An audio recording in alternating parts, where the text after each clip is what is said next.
फडोसिया ने सियारे सद में छड़े वारी ज़िंदगी को भलो आहे माण्हू विंझी पंहिंजी ज़िंदगी जो अंत आणे छॾे। सियारे जी थधि खे मुंहुं ॾियण लाइ ज़ाल जो ॼण लाज़मी आहे साईं। छा बि असां छड़नि खे हिन थधि खे मुंहुं कीअं था ॾियनि। मूं सां ज़ाल सुठी पई आहे त सुकून लॻो पियो आहे। अरे घणी माल कमु करी काली सौरी वांदो वेठो आहीं। कमकार थींदा सिज त निकिरे हाल फ़िलहाल सिज बंदि लॻो पियो आहे। अने भाग सॼो ॾींहुं मुंहिंजे मथां सुतो पियो हल कमु कराली सी उथण ॾेई कोन थो छा कयां मां मजबूर आहियां बेगम मजबूर आहियां मां। हल हाणे वो कमु कार त करिणो आहे बाक़ी। हा सुम्हूं ॿ टे मिंट पोइ वरी कम कार पिया थींदा। सुम चुप कर सुम।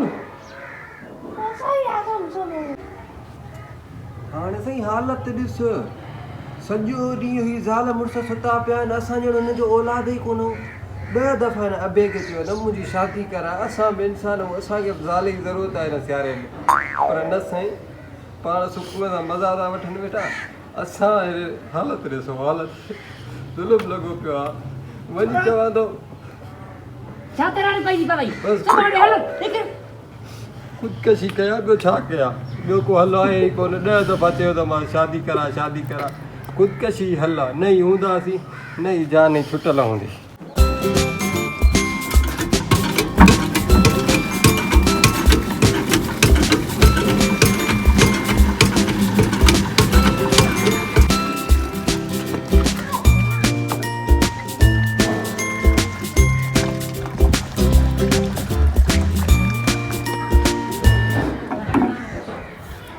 ख़ुदकशी कयूं ॿियो छा कयूं ॿियो को हल बि कोन्हे पाण त मज़ा वठंदा वेठा शादीअ जा असांखे को फ़ाइदो ई न।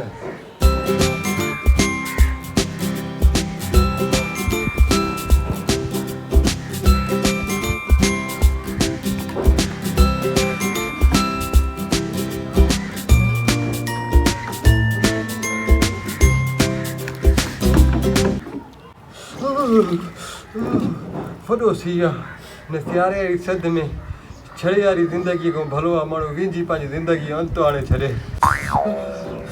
अरे मां चरियो थियो ई हर महिल विंझींदे पियो माण्हू दैया भला भाउ न छड़े वारी ज़िंदगीअ खां भलो आहे मां विंझी पंहिंजी ज़िंदगी जो अंत आणे छॾिया।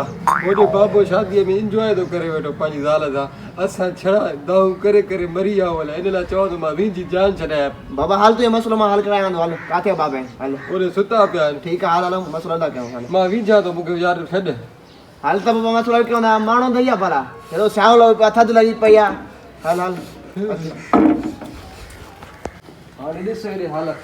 अरे ख़ुदा जी का मार पई छोरा केर था छा थियो ओड़ो छोरा तोई कहिड़ो शइ कयो पाण सां सियारे में भलो आहे मां ईअं कयां तोखे 10 दफ़ा चयो त मुंहिंजी शादी कर असां बि इंसान आहियूं कोदो शादी करे मां ख़ुदकशी थो कयां विंझी करे ॿियो भला हल त कोन्हे नी।